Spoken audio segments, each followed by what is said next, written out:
Saudara, kemarin kami berdiskusi tentang pengampunan. Pengampunan itu apa sebenarnya, saudara? Pengampunan itu sendiri membutuhkan pengorbanan. Pengampunan membutuhkan kesabaran. Pengampunan membutuhkan penguasaan diri. Jadi kesimpulannya, pengampunan itu membutuhkan kasih. Itu kunci utamanya, saudara. Jadi walaupun kita bisa menahan diri, bisa sabar, bisa menguasai diri, tetapi kalau tidak punya kasih, maka sia-sia, bohong pengampunan kita. Apalagi saudara katakan, saya sudah lupakan masalahmu, itu bohong besar, saudara. Semasa kita masih hidup, semasa kita masih normal, semasa kita masih memiliki ingatan yang waras, saudara, kita tidak pernah lupa, kecuali kita Alzheimer lupa. Kita akan ingat kembali. Tapi pengampunan berdasarkan kasih, kita akan berusaha tidak mengingat-ingat kembali. Walaupun kita sadar kita ingat, kita tidak akan ungkit-ungkit kembali, saudara. Itu pengampunan.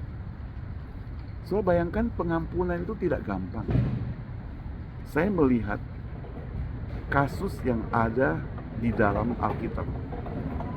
Ada Hosea. Hosea harus mengampuni istrinya Gomer. Alkitab mencatat dia pergi kawin dengan perempuan Sundar, tapi perempuan Sundar mengkhianati dia. Dia pergi lagi, panggil kembali pulang, sekali lagi mengkhianati lagi, panggil sekali lagi, dan inilah yang terjadi, saudara. Hosea lakukan itu semuanya dengan penuh ketaatan kepada Tuhan. Di situ saya yakin ada pengampunan. Dalam Perjanjian Baru kita bertemu dengan Filemon. Filemon itu juga mengampuni. Mengapa saya katakan demikian? Karena ada budaknya yang bernama Onesimus, hartanya sudah dicuri. Ya, pokoknya dia dikhianati begitu, dan dia menghilang begitu, ambil segala harta, kerugian dan sebagainya. Sekarang Rasul Paulus suruh dia kembali kepada Filemon dan terima dia bukan sebagai hamba lagi, bukan sebagai budak, tapi sebagai saudara. Bayangkan, saudara, orang yang pernah mengkhianati kita, merugikan kita, menghancurkan kita semuanya, disuruh kita terima bukan sebagai hamba, tapi sebagai saudara. Betapa perlu pengorbanan, betapa perlu kesabaran, betapa perlu penguasaan diri, dan yang paling diperlukan adalah perlu adanya kasih. Tanpa kasih, maka tidak mungkin Filemon bisa menerima kembali. Nah, saudara, saya gak tahu hari ini saudara memiliki seberapa banyak orang yang saudara pernah menyakiti. Bahkan jangan-jangan saudara pernah menyakiti orang, saudara. Tapi kembali kepada kita dulu lah. Karena pengampunan, maka kita yang korbannya.